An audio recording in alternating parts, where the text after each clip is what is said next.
नमस्कार, स्वागत है आपका हमारी खास पेशकश मार्केट मसाला में। मैं हूं विवेक मित्तल। नमस्कार, मैं हूं सुमित और भारतीय बाजारों के लिए ये पूरा हफ्ता बहुत रहा तो बढ़त के साथ ही, लेकिन वो बढ़त वो बात नहीं आई। बढ़त के अंदर 0.5% के आसपास की बढ़त देखने को मिली। निफ्टी सेंसेक्स में, मिड कैप इंडेक्स भी ठीक ठाक मूव में रहा, लेकिन बाजार ऐसा लग रहा है कि शायद वेट एंड वॉच मोड में है, क्योंकि कुछ बड़े ट्रिगर हैं जिनको बाजार इंतजार कर रहा है। जिसमें एक ट्रेड वॉर या ट्रेड डील जो है वो तो है ही एक बड़ा ट्रिगर, प्लस अर्निंग्स जो कि अगले हफ्ते से शुरू होने वाली है। तो ऐसा फील नहीं आ रहा था कि मार्केट बहुत ही वेट एंड वॉच काम मोड में इस समय, काम बिफोर द स्टॉर्म। बिल्कुल काम बिफोर द स्टॉर्म। सुमित, देखिए बेसिकली क्या है ना कि इस समय अब ट्रेड डील ही एक इम्पॉर्टेंट ट्रिगर है और कोई फ्यूल है नहीं मार्केट पर।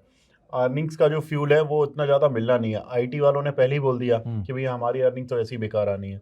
तो अब 10 तारीख को अगर टीसीएस के रिजल्ट से शुरुआत हो रही है, लेकिन बस उसमें एक ही कैश पॉइंट भी है कि जब आपको उम्मीद ही कम होती है ना, और उससे थोड़ा बेहतर भी आ जाता नहीं, है। इन्फोसिस की तो पुरानी आदत है, वो हमेशा गाइडेंस पहले खराब करेगा, हाँ, फिर वहां से वो अच्छे नंबर देगा। ठीक है।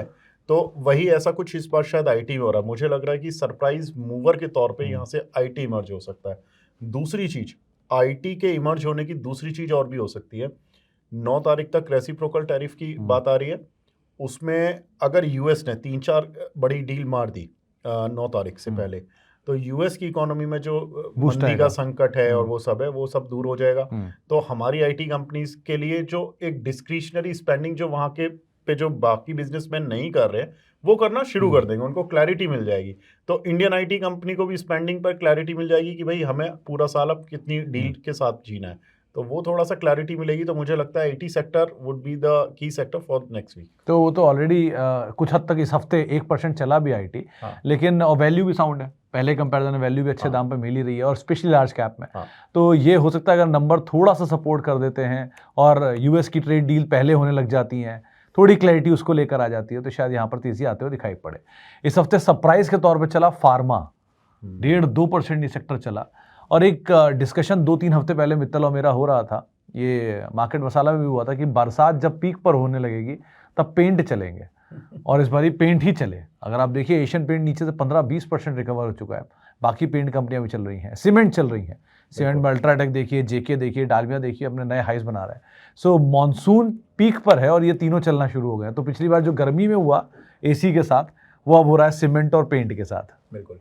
सुमित, देखिए एशियन पेंट के साथ साथ एशियन पेंट में तो देखिए सीसीआई का भी पंगा फंस गया।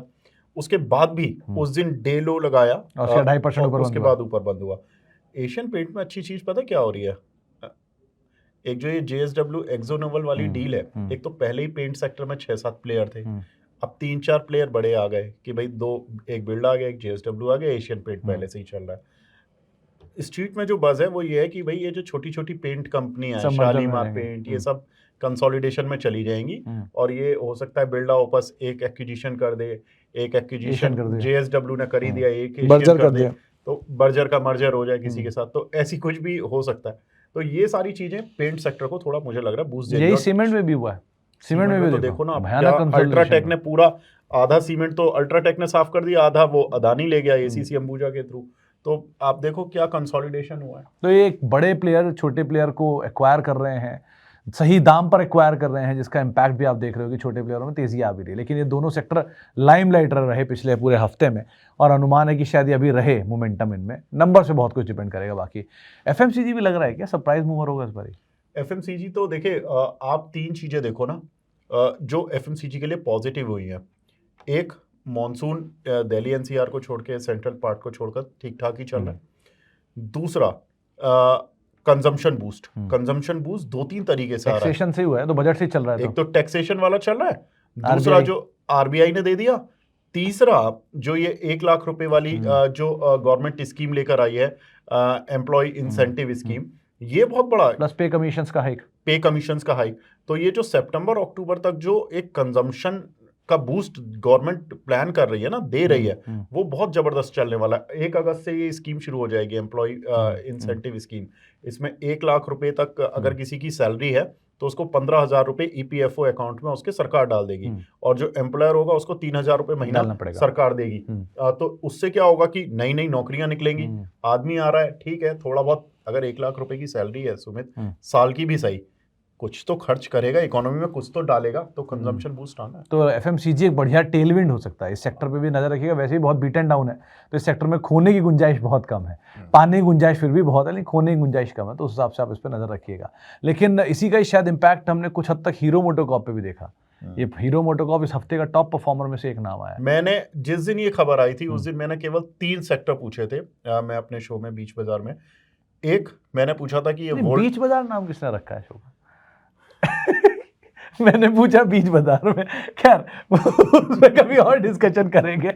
हाँ, तो देखो ऐसे कुछ नहीं करते। तो देखिए बीच बाजार मतलब कि मिड डे मार्केट या मिड मार्केट, उसका लिटरली ट्रांसलेशन किया गया, बिल्कुल है। तो उसमें क्या है कि देखिए 3 सेक्टर आप देखो, अगर ये एम्प्लॉय वाला आप 1 लाख रुपए की पहली जॉब पर लगते हो तो आप कहाँ खर्च करोगे? या तो आप एफएमसीजी पे तो कोई ज्यादा खाओगे पियोगे तो नहीं, लेकिन हाँ थोड़ा सा कंजम्पशन बूस्ट वहां पे आएगा, और इनऑर्गेनिक से ऑर्गेनिक ब्रांड पर आ जाओगे। अगर आप लोकल चीज यूज कर रहे थे, आप सोच सकते हैं कंपनी की यूज करने लगो। दूसरा मैंने यही पूछा था कि बाइक कंपनियों को फायदा होगा, क्योंकि एक आदमी की जॉब लगती है तो सबसे पहले बाइक लेना चाहता है। हीरो सबसे बड़ा प्लेयर है। हीरो सबसे बड़ा प्लेयर है। तीसरा कि अगर वो गर्मी झेलता आ रहा है तो वो सोचेगा चलो यार एक ईएमआई बांध लेते हैं, 30-40 हजार में एक एसी मिलेगा, ठीक है 2-4-5 हजार रुपए के एक एसी को ले लेते हैं और महीने की किस्त बांध के एसी ले लेते हैं। घर में एक एसी तो लगवा ले, पहला एसी तो लगवा ले, और उसको पता है 2 साल तक जॉब नहीं जानी, तो कंज्यूमर ड्यूरेबल कुछ कंज्यूमर ड्यूरेबल दोनों चले थे, ब्लू स्टार भी और वोल्टास भी। और आज हीरो मोटोकॉर्प तो पूरे हफ्ते का टॉप परफॉर्मर रही है। इस हफ्ते में एक और इम्पॉर्टेंट इवेंट जो हुआ लास्ट तक आते आते, वो था टाटा ट्रेंट, जहां पर तेज बिकवाली आई। आज 11% ट्रेंड साफ हो गया। दरअसल इसमें एक एजीएम हुई, एजीएम में उन्होंने अपनी गाइडेंस को मीट नहीं करने की बात या कट करने की बात की, हम इतना बड़ा एक्सपेंशन इस बार नहीं करेंगे। और उस एक्सपेंशन ना करने पर नुवामा ने एक रिपोर्ट निकाली। और आप इंटरेस्टिंग बात यह कि इस पूरे क्वार्टर में नेट सिर्फ एक स्टोर खोला है ट्रेंट ने, इसीलिए बाजार को पसंद नहीं आया और बुरी तरह धुनाई कर दी। तो एफएम मतलब निफ्टी का स्टॉक लोअर सर्किट लगा रहा है आज। अंदाजा लगाओ अब किस तरह की हेवी सेलिंग रही है। बिल्कुल सुमित, मुझे तो ये लगता है कि अगर देखो आप ज्यादा स्टोर खोलते हो तब भी पिटाई कर देते हो जी, कैपेक्स ज्यादा कर रहे हैं। अरे कोई आदमी आप उनसे ज्यादा अच्छा बिजनेस समझते हो क्या उसके? मुझे तो यही समझ नहीं आता आज तक एनालिस्ट कम्युनिटी का, भाई टाटा को अगर बिजनेस की समझ नहीं है तो तुम में है। नहीं, लेकिन मेरा इसमें एक तथ्य यह है कि जो भी चीज महंगी होगी उसको नीचे आने के लिए कोई वजह मिल जाती है। वो ठीक है, जैसे बीएससी में क्या हुआ, आज बीएससी को जेन स्ट्रीट के नाम पे तोड़ दिया 10%, 6%, 7%। देखो वो तो चलो सेंटिमेंटल वाला केस हो गया कि आपने पूरे सेक्टर में एंजल भी तोड़ा, आपने बाकी भी तोड़ दिए, वो ठीक है। लेकिन एक चीज बताओ भाई कि अगर टाटा की स्टॉक को तोड़ना था, ट्रेंड को तोड़ना था, आप ये बोलते थे जी महंगा है, वैल्यूएशन पे महंगा है, हमें मन कर रहा था तोड़ने का, ठीक है तोड़ दिया। भाई ये लॉजिक तो मत दो ना। नहीं, वो देखिए आता ही है, जैसे मतलब ये रिपोर्ट्स का मैं बोल रहा हूँ मैं। ये डिक्सन में भी हुआ था। डिक्सन में भी जब नंबर खराब उन्होंने जरा से दिए, उनको धो दिया उठा के, 18,000 का डिक्सन ले आया नीचे 14,000 पे। सो ये जो भी चीज बाजार में महंगी है, सुपर महंगी है, वो आज नहीं तो कल, कल नहीं तो परसों किसी ना किसी वजह से नीचे आएगी ही आएगी। अब आप उसमें रीजन कुछ भी अटैच कर लीजिए, लेकिन बिकवाली होनी थी तो होनी थी। तो ट्रेंट, डिक्सन, बीएससी, ये सब इस हफ्ते के थोड़े से अंडर परफॉर्मर बनते हुए दिखाई पड़े, जहां पर हैवी सेल ऑफ था। लेकिन इस बार सरप्राइज था पीएसयू बैंक्स। वो एफएम की मीटिंग लास्ट वीक हुई और उसके बाद से पूरा पीएसयू बैंकिंग बास्केट भाग गया। एसबीआई, मतलब हम पहले ही बात कर रहे थे कि एचडीएफसी बैंक जैसा बैंक करीब 15 लाख करोड़ की मार्केट कैप कमांड करता है। एसबीआई बेचारा 6 लाख करोड़, इतनी भी गरीबी नहीं होनी चाहिए उसमें, नहीं होनी चाहिए। और दूसरी चीज ये देखो, अब हम एक बार याद है हमने इसी में इस सेगमेंट में ही बात की थी कोल इंडिया की कि 2 सब्सिडरीज लिस्ट होंगी, और हमने कहा था कि अब ये ट्रेंड शायद चल जाएगा कि ये पीएसयूज की सब्सिडरीज को अब लिस्ट कराया जाएगा। गवर्नमेंट को उससे वैल्यू अनलॉकिंग होनी है, यही होने वाला है। देखो गेल अपनी सब्सिडरी लिस्ट कराएगा, गेल गैस। एचपीसीएल अपनी एक जो लुब्रिकेंट आर्म है उसको लिस्ट कराने का प्लान कर रहा है। सारे पीएसयू बैंक्स को बोल ही दिया है कि भाई जो आप लिस्ट करा सकते हो वो कराइए। तो पीएसयू बैंक्स चल गए। अब आप और देखो कोल इंडिया लेकर ही आ रहा है, तो ओएनजीसी ग्रीन का आईपीओ भी जल्दी आ जाएगा। तो ये सारी जो पीएसयू कंपनीज हैं, मुझे लगता है कि ये 1-2 महीने नहीं, आप 1-2 साल के लिए इनको ट्रैक करके रखो, जहाँ वैल्यू लगती है थोड़ा रिसर्च करो, वीकेंड का समय पढ़ाई लिखाई करो, और मुझे लगता है यहाँ पे वैल्यू जो है वो इमर्ज हो रही है, किसी अच्छी पीएसयू में अच्छा पैसा शायद बन सकता है। नहीं, लेकिन पीएसयू में एक अच्छी चीज़ क्या होती है कि अगर आप मान लीजिए फंस भी जाएँ, तो वो डिविडेंड दे के आपकी कॉस्ट वैसे ही नीचे ले आती है। सो यहाँ खोने के लिए वैसे ही बहुत कुछ होता नहीं है, बट ओनली एंड ओनली आपके पास थोड़ा-सा पेशेंस होना चाहिए इसमें समय बिताने के लिए। ये आपको ये नहीं लगेगा कि यहाँ पर मैं तुरंत पैसा डाला और 4 महीने में पैसा डबल हो जाए, ऐसा नहीं होगा। लेकिन वो धीरे-धीरे आपको एटलीस्ट लॉस नहीं देंगे अगर आप समय देते हो तो। इस हफ्ते के लिए डिफेंस पहले हाफ में बैकफुट पर था और लास्ट में स्पेंडिंग का पैसा आ गया 1 लाख करोड़ का गवर्नमेंट का ऑर्डर, उसके बाद चलते हुए दिखाई पड़े। है क्या कुछ वैल्यू अभी इसमें? देखो वही 50 का पी के ऊपर महंगे और 50 के पी के मल्टीपल के नीचे सस्ते। तो बेस्ट नहीं है कि डिफेंस का म्यूचुअल फंड ही ले लो, सेफ हो आप। सेफ हो बिल्कुल है। देखो ये तो ऐसा सेक्टर बन गया ना, सोने चांदी और डिफेंस, ये 3 सेक्टर ऐसे हो गए कि अब पता नहीं नीचे कब आएंगे, पता नहीं कैसे आएंगे, क्योंकि जैसे ही एक रिस्क खत्म होता दूसरा खड़ा हो जाता है, तो वॉर शुरू हो जाता है। सोने चांदी के लिए देखो आप कि आप कभी रुपी डॉलर से उसको डॉलर ट्रेड से में फंस जाता है, कभी जियोपॉलिटिकल फंस जाता है, कभी वहाँ जियोपॉलिटिकल, कभी कहाँ जियोपॉलिटिकल, कुछ ना कुछ फंसा ही रहता है। और कुछ नहीं होता तो स्टॉक मार्केट की अनसर्टेनिटी की वजह से लोग इन्फ्लेशनरी हेज के तौर पे उसको पकड़ लेते हैं। तो भाई गोल्ड और सिल्वर तो ऐसा हो गया। अब आप डिफेंस को पकड़ लो, डिफेंस में कहीं ना कहीं अब आज आप एक्सपोर्टर बन ही चुके हो, 24,000 करोड़ रुपए का आपने डिफेंस इक्विपमेंट एक्सपोर्ट किया लास्ट ईयर। अब कहीं ना कहीं दुनिया में लड़ाई होगी, आपका डिफेंस भाग जाएगा जी, आपको ऑर्डर मिलेंगे। ठीक है भाई, लगा लो लॉजिक अगर ये है तो। नहीं तो आज तो सब जो छोटी छोटी कंपनियां हैं, अपोलो माइक्रो जैसी कंपनी, इनको भी ऑर्डर मिलने की बातचीत होनी शुरू हो गई। वो 1,05,000 करोड़ का जब AON है तो फिर उसमें तो ये है ना कि छोटी छोटी कंपनी को अगर 1,000-2,000 करोड़ के ऑर्डर भी मिल गए तो उनके लिए तो ऑर्डर बुक में ऐसा 30% का इजाफा हो गया, वो खुश है इसी बात से। तो ये एक और सेक्टर था जिस पे बात करना जरूरी था। एक बढ़िया मूव यहाँ पर लास्ट में आता हुआ दिखाई पड़ा डिफेंस पे। कोई और नाम जो देख रहे हो आप? सुमित, मुझे तो ये लग रहा, देखो नेक्स्ट वीक के लिए एक तो आईटी में रिजल्ट्स में अगर देखें तो TCS के रिजल्ट्स फ्लैट आएंगे पॉजिटिव साइड पर। मैं MOSL के एस्टिमेट्स की बात कर रहा हूँ। इन्फोसिस और जो HCL है उनके रिजल्ट्स थोड़े से वीकर साइड पर आ सकते हैं, वो भी फ्लैट टू नेगेटिव, बस वो वाला मामला होगा। कोफोर्ज और परसिस्टेंट के सिस्टम के रिजल्ट अच्छे आएंगे, ये MOSL की रिपोर्ट कहती है। तो यहाँ पे जो वैल्यू है वो मुझे लगता है मिड कैप IT में शायद शिफ्ट होगी। हालांकि हो भी चुकी है, कोफोर्ज वगैरह बहुत अच्छा चल भी चुके हैं, लेकिन अगर इनमें रिजल्ट अच्छे नहीं आए बाय चांस मिड कैप में, तो पिटेंगे भी उतना बुरी तरह। KPIT लग रहा है थोड़ा पिटेगा, क्योंकि KPIT के नंबर ऑलरेडी उसने गाइडेंस अपनी थोड़ी कट की है और वो हमेशा अपने अच्छे नंबर की वजह से ही प्रीमियम कमांड करता है। हाँ, तो अब मतलब ये रिस्क है, रिस्क रिवॉर्ड है, लेकिन मुझे लगता है कि मिड जो लार्ज कैप IT है सेफेस्ट है, वो सेफेस्ट है as compared to mid cap IT। दूसरा बैंक्स, 57,000 पे हम बैंक निफ्टी पे खड़े हैं। अब ऐसे में अगर रिजल्ट अच्छे नहीं आए ना तो पिटाई भी ठीक ठाक हो सकती है। रिजल्ट ना अच्छे की आने की प्रोबेबिलिटी ऑलरेडी बन गई थी। वो इसलिए बन गई थी क्योंकि जब RBI ने रेट कट किया तो ये जो शिफ्टिंग होती है कि फिक्स डिपॉजिट के जो महंगे फिक्स डिपॉजिट वाले हैं वो जब मैच्योर होंगे तो बैंकों को थोड़ा बहुत मार्जिन्स पर झेलना पड़ता है वो पेन, तो वो इस अगले 2 क्वार्टर में झेलना पड़ेगा, Q1 Q2 में। तो Q3 से उनके रिजल्ट्स ठीक होने शुरू होंगे। तो अगर जो लोग इन्वेस्टर हैं बैंकों में, तो उनको अगर अक्टूबर के बाद का पेशेंस है तो देख लें। अगर कोई ट्रेडर मेंटेलिटी के लोग हैं तो उनको हो सकता है कि ये क्वार्टर उतना अच्छा ना लगे इन टर्म्स ऑफ रिजल्ट्स, क्योंकि मेरे सामने शीट खुली हुई है। AU बैंक के रिजल्ट ठीक ठाक आ रहे हैं, लेकिन एक्सिस बैंक के रिजल्ट थोड़े वीक आएंगे, फेडरल बैंक के रिजल्ट वीक आएंगे, IDFC फर्स्ट बैंक के रिजल्ट वीक आएंगे, ICICI बैंक के रिजल्ट थोड़े वीक आएंगे। केवल और केवल सेवियर के तौर पर HDFC बैंक, जिसके रिजल्ट ठीक आ सकते हैं, AU बैंक प्राइवेट स्पेस की बात कर रहा हूँ। सेम कहानी लगभग ऐसा मुझे लग रहा है कि शायद ये पैसा ना NBFC साइड शिफ्ट हो। हाँ, वो होगा, उनकी बेटर सिचुएशन रहेगी कंपैरेटिवली बैंक्स के, तो NBFC इस बार के लिए ज्यादा बेटर रह सकता है कंपैरेटिवली बैंक्स से, तो उस पर अदरवाइज नजर रखना होगा। वो तो हमारी शायद बात भी हुई थी ना, क्योंकि जैसे RBI का रेट कट होगा तो ये ज्यादा बेनिफिशियरी हो जाएंगे बैंक्स के कंपैरिजन। तो ये एक बारी आप NBFC पे नजर रखिएगा, शायद वहाँ पॉजिटिव हलचल होते हुए दिखाई पड़े। बाकी तो डाइवर्सिफाइड स्पेस है, जैसे जैसे नंबर आते रहेंगे वैसे वैसे, लेकिन अगले हफ्ते के लिए IT प्रोमिनेंट रहेगा, क्योंकि IT के नंबर से ही शुरुआत होती है। TCS बेलवेदर है तो नंबर से क्या आता हुआ दिखाई पड़ेगा।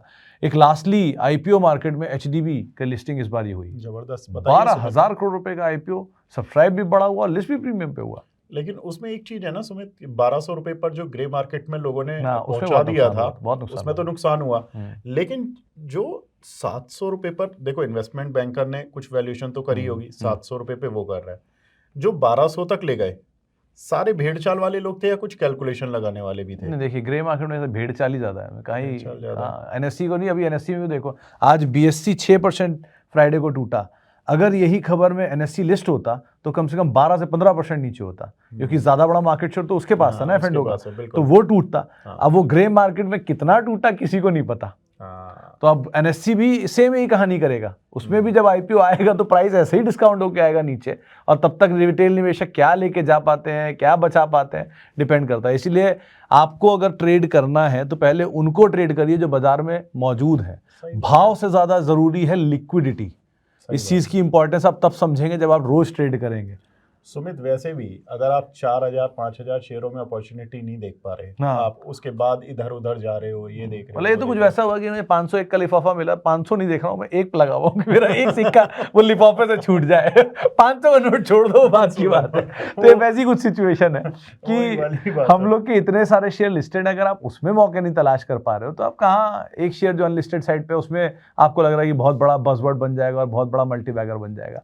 ये सिचुएशन अराइज अगर हो रही है तो दिक्कत भरी ज्यादा रह सकती है। बिल्कुल सुमित, एक चीज होती है ना कि जैसे बहुत सारे हम फ्रेंड सर्कल में, तुम भी बात करते होगे, मैं भी बात करता हूँ, हमारे फ्रेंड कहते हैं धंधा अच्छा नहीं चल रहा। मेरा सवाल केवल उनसे बंद ये कर दो। रहता है, नहीं, मेरा सवाल ये रहता है, मैंने कहा तुम्हारा नहीं चल रहा या पूरी इंडस्ट्री नहीं चल रही? अगर इंडस्ट्री नहीं चल रही, इंडस्ट्री में सारे प्लेयर बेकार कर रहे हैं, तो ठीक है, फिर बंद करना ही ठीक है। लेकिन अगर इंडस्ट्री में केवल तुम या कुछ चुनिंदा लोग बेकार कर रहे हैं, तो प्रॉब्लम तुम में, बिजनेस में नहीं है। बिजनेस में नहीं है। हाँ, तो ये तो बात रहेगी। तो ये खैर, इस पर तो रहेगी नजर। और कुछ अगले हफ्ते के लिए इवेंट? बस बाकी तो ओपेक की मीटिंग है। हाँ, ओपेक की मीटिंग है। ओपेक की मीटिंग का आउटकम जो होगा वो मंडे को दिखाई दे जाएगा। वो उम्मीद मानी जा रही है कि वो 4,11,000 crore 4,11,000 million barrel per day का जो प्रोडक्शन वो इंक्रीज करके बैठे हैं 3 महीने से, उसको आगे खिसका देंगे अगस्त महीने के लिए भी। तो वो थोड़ा सा अगर आएगी न्यूज़ तो वो अच्छा है। क्रूड ऑयल थोड़ा सा एक रेंज में रहेगा, ज़्यादा बढ़ेगा दौड़ेगा नहीं, तो वो इंडियन मार्केट के लिए थोड़ा पॉजिटिव होगा। बाकी ट्रेड डील्स जो यूएस अनाउंस करता जाएगा 9 तारीख तक, उस तरह से मार्केट रिएक्ट करता जाएगा। और जो है लास्टली 2-3 नंबर आने, उसमें आनंद राठी के नंबर है, टाटा एलेक्सी के नंबर है। आनंद राठी 10 तारीख को, टाटा एलेक्सी 10 तारीख को, टीसीएस 10 तारीख को, और अमल के नंबर 11 तारीख को, एलिकॉन इंजीनियरिंग 11 तारीख को, और जीएम ब्रिवरीज 15 तारीख को, एचसीएल 14 तारीख को। वो उसके अगले हफ्ते जाएंगे, लेकिन इम्पैक्ट शायद प्रिलिमिनरी यहाँ आता हो दिखाई पड़े। आईआईपी वगैरह के नंबर 10 तारीख को आएंगे, वो मोटे मोटे इकोनॉमिक नंबर है, लेकिन बाजार के लिए अब ये 2 बड़े ट्रिगर हैं इसमें, ट्रेड डील और साथ साथ अर्निंग्स। इन दोनों को मार्केट क्लोजली वॉच करेगा, और अगर कोई और नया ट्रिगर नहीं पैदा होता रातों रात, तब तक तो मार्केट यही मान के चल रहा है कि इन्हीं दोनों पे ही कामकाज होता हुआ दिखाई पड़ेगा। बिल्कुल, समेटा जाए? चले समेटे, बिल्कुल ठीक है। तो फिर अगले हफ्ते मिलेंगे दोस्तों, और बहुत बहुत शुक्रिया। हैप्पी वीकेंड, धन्यवाद, नमस्कार। मनी 9 लाया है मेंबरशिप प्रोग्राम मनी 9 प्राइम। अब आपके दिमाग में कई सारे सवाल होंगे, मसलन आखिर क्या है ये मनी 9 प्राइम, आपके लिए यानी दर्शकों के लिए इसके क्या फ़ायदे हैं, और एक बड़ा सवाल ये कि मनी 9 प्राइम से आखिर जुड़ना कैसे है। तो इसकी पूरी जानकारी हम आपको देने जा रहे हैं। मनी 9 प्राइम में 3 प्लान होंगे, इकोनॉमी, स्टैंडर्ड और वीआईपी। तो फटाफट ज्वाइन कीजिए यूट्यूब पर मनी 9 प्राइम। ज्वाइन करने के लिए मनी 9 के यूट्यूब पेज पर जाइए, होम पेज पर मिलेगा ज्वाइन बटन, इसे क्लिक करें, अपनी पसंद का प्लान चुनें और बस हो गया, अब आप रहेंगे सबसे आगे।